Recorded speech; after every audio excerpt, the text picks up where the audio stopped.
পীড়িতের বাজারে হুনাগের মতো নাই, পীড়িতের বাজারে হুনাগের মতো নাই, পীড়িতের বাজার এখন আগের মতো নাই, পীড়িতের বাজারে এখন আগের মতো নাই, পীড়িতের বাজার এখন আগের মতো নাই। ডিফারেন্ট কিছু করার ইচ্ছে থেকেই আসলে পীড়িতের বাজার গানটা করা। আমি গতানুগতিক এই ধরনের গান করি না। একটা সময় কিন্তু আইটেম সং বলে কোনো কথা ছিল না। আমি পুরো মুভি শুটিংয়ে ছিলাম না, বাট এই গানটা শুটিংয়ে ছিলাম। সারা আসলে আমি গানটি রিলিজ হওয়ার আগে থেকেই পাচ্ছি। গানটি অ্যাকচুয়ালি আমি আর তাহসান ভাই গেয়েছি। গানটি লিখেছেন, সুর করেছেন, কম্পোজিশন করেছে। আমার ফার্স্ট প্লেব্যাক হয় হচ্ছে 2011-তে পাগল তোর জন্য রে, ওই মুভিতে। এবং সেকেন্ড কাজ করি আমি হচ্ছে ছুঁয়ে দিলে মন, 2014-তে ভ্যালেন্টাইন্স ডে উপলক্ষে ছবিটি এসেছিল। এবং ছুঁয়ে দিলে মন গানটি অ্যাকচুয়ালি আমি আর তাহসান ভাই গেয়েছি, টাইটেল ট্র্যাক। এবং তারপরে আসলে আমার সোলো অনেক গান গিয়েছে, আমার অ্যালবাম এসছে, আমার সোলো অনেক গান ভিজুয়ালাইজেশন হিসেবে এসছে। বাট ফিল্মে অনেক লম্বা একটা সময়ের পরে আমি আবার কামব্যাক করলাম। ফিল্মের প্ল্যাটফর্মটা তো আসলে অনেক বড়, তো ফিল্মে গান গাওয়াটা ইটস আ ব্লেসিং অ্যাকচুয়ালি আমাদের শিল্পীদের জন্য, আমি মনে করি। এই গানের ক্ষেত্রে আসলে তাই হয়েছে। আমি পুরো মুভি শুটিংয়ে ছিলাম না, বাট এই গানটা শুটিংয়ে ছিলাম। এবং এই গানটা শুটিংয়েও আসলে তাই দেখলাম, বিশাল একটা আয়োজন ছিল আমাদের রাশিদ পলাশ ভাইয়ের।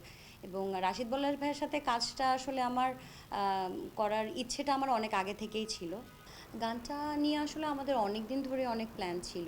আমি আসলে অনেক দিন ধরে, অনেক বছর ধরে গান করছি। আমার লাস্ট ফিল্মে গান গিয়েছে 2014 সালে।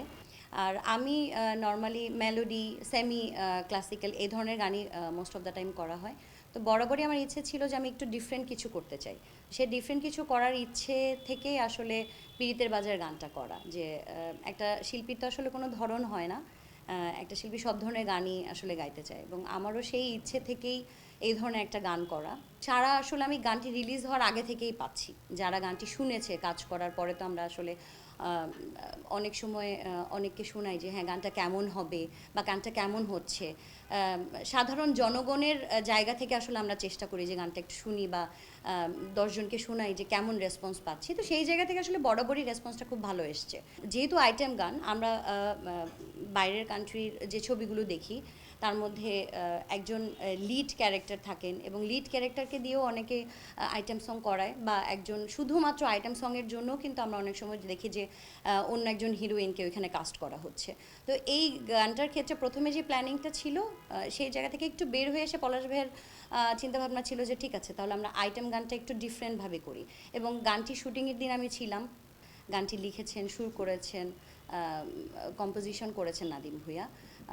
আর গানটি আসলে আমাকে মাথায় রেখে যখন করা হয়, একটু কনফিউজ ছিলাম যে আসলে আমি গতানুগতিক এই ধরনের গান করি না, আমার প্যাটার্নটা একটু ডিফারেন্ট। তো সেই জায়গা থেকে আসলে গানটা কেমন হবে, আমি পারফেক্ট ডেলিভারি দিতে পারবো কি না, সেই জায়গা থেকে একটা কনফিউশন ছিল, অ্যাকচুয়ালি আমার মধ্যেও ছিল।